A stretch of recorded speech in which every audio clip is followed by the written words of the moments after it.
Hi everyone, it's me again, Joseph, but you can call me Otef. Dahil na-miss kong magbunot ng sahig, tara samahan niyo ako sa ganitong gawaing bahay.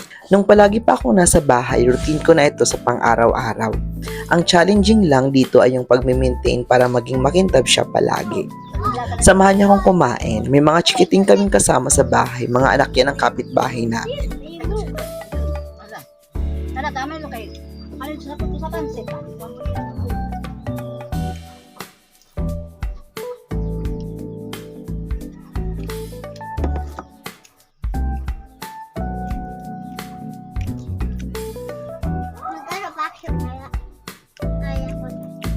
Pagtuwa ka ni Bin.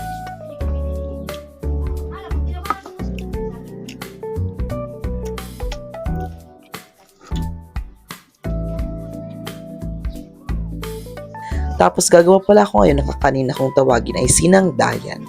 Yung main ingredients niya ay kamote, pwede ding maghalo ng ibang root crops, basta yung easy to grate lang.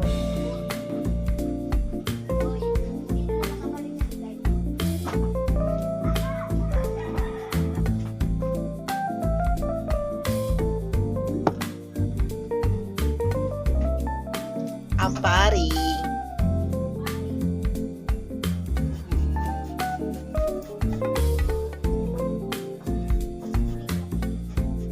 Hala. Dapat tunga sa apari, tunga sa kamuti.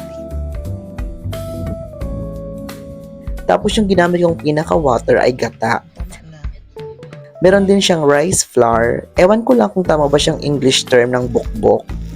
And then asukal, pwedeng brown or white kung may budget kayo. Tapos para mas maging masarap, nilagyan ko siya ng condensed milk. Hindi yan sobrang tamis pag naluto na. Tapos kailangan alalay lang sa pagbuhos ng gata para hindi maging watery yung mixture kasi hindi na yun mabibilog.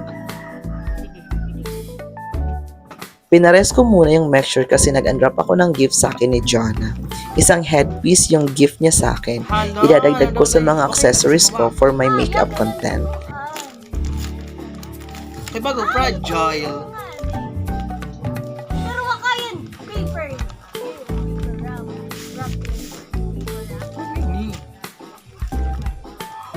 Hala, oh my God!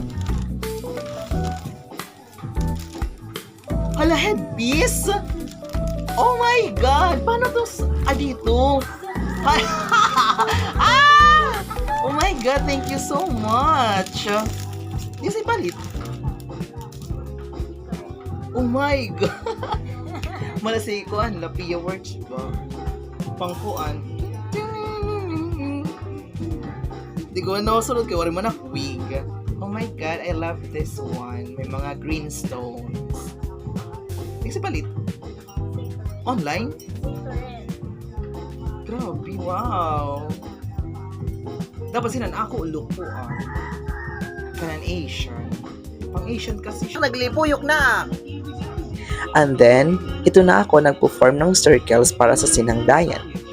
Nagugas ako ng kamay dyan baka ano pang sabihin nyo dyan.